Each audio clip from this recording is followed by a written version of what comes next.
Citizens of Eswatini living in Gauteng will today march to the union buildings under the banner #Eswatini Lives Matter. The march is a demonstration against the killing of people in the pro-democracy protests that have been unfolding in the kingdom. Protesters hope to get the South African government to intervene on what is currently happening in Eswatini as unrest there enters its second week. For more on this, I'm joined by our reporters Zikhona, Tshona and Mweli Masilela. Mweli, let's come to you first.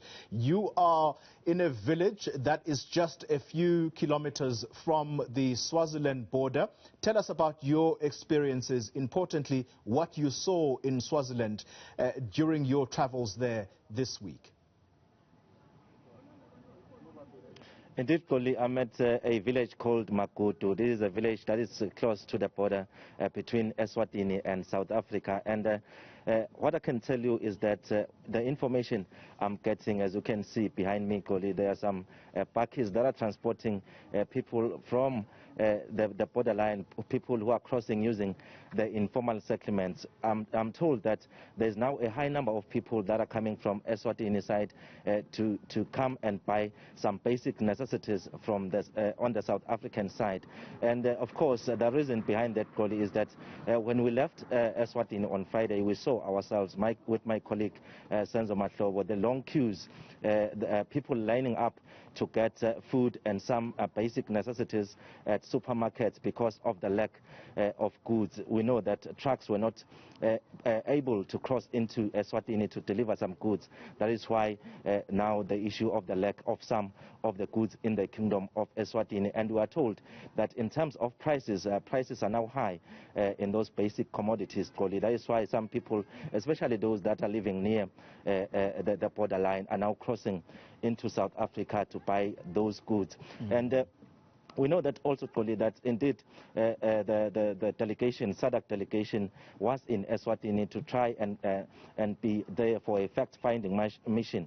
But according to some of the pro-democracy groups in Eswatini, they are not happy with the fact that they didn't get a detailed report in terms of what transpired really on those talks, because seemingly they didn't have much time to engage, especially political parties and civil society. So we're expecting to get some more information in terms of what exactly transpired there, Koli. Yeah, just before I let you go, Mweli, talk to us about the death toll. We understand that a number of people have been killed. You yourself have been posting videos of people being beaten up, very gruesome videos indeed.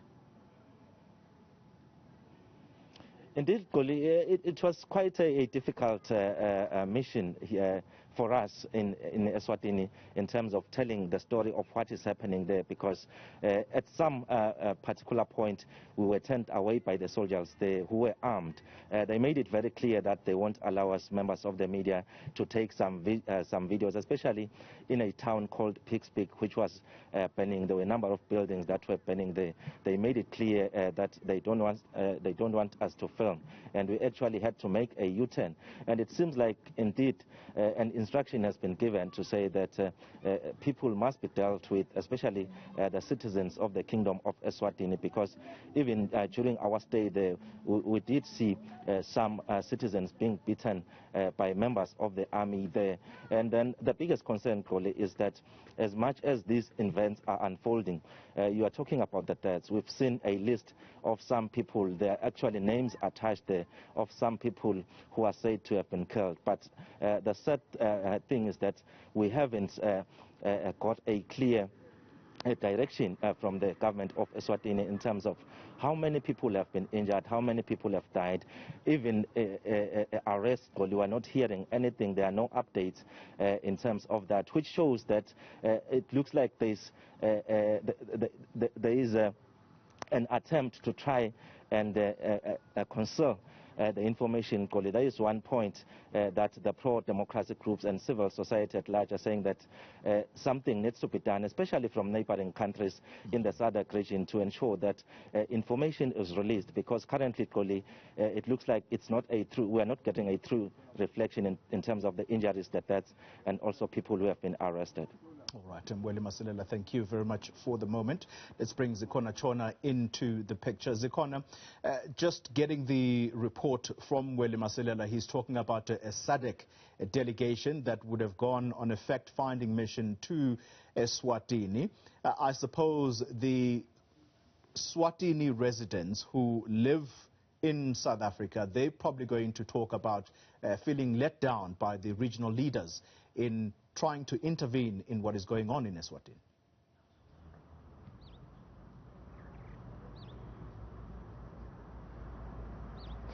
Certainly, Xoli. Now, there has been a change of plan in terms of the movement from the marchers that are expected to gather at the union buildings. They will now be marching to the Swazi embassy to deliver a memorandum of demands. Now, they've handed over, they've given me a glimpse of what they are demanding from the embassy in terms of action. They are demanding democratic elections in Swaziland, that all networks now start operating normally, and a prompt investigation into police brutality in that area. We are not expecting a large number of people to gather here at the union buildings, as of course there has been a call for those who want to protest to the embassy to adhere to the COVID-19 regulations. But the organizers of the protest have urged people to continue posting on social media under that hashtag Swazi Lives Matter, instead of coming out here to protest, because of course we are in a global pandemic. Now, the protest is expected to start at around 10 o'clock this morning, and as I've mentioned, they'll make their way through the streets of Pretoria and end up at the Swazi embassy. They basically want the embassy to take their grievances to their government, and hoping that they will get an answer with regards to the demands that I've just mentioned. All right, Zikhona Tshona, when is that march expected to move?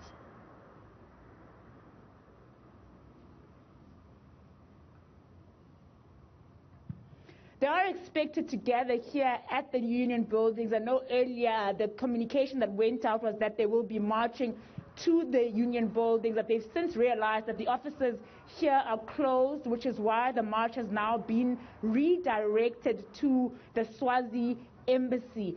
Speaking to the organizers, they said they're expecting at least 35 people, and not too many, just for them to say that they have a say in what is going on in their country, because the scenes that we've seen coming out of Eswatini have been really devastating, and they are saying that as nationals of Eswatini who are living in South Africa, they can't be silent, and this is them adding their voice to the protest that they are seeing there. As I've mentioned, from 10 o'clock we will move from the union buildings to make our way to the Swazi embassy.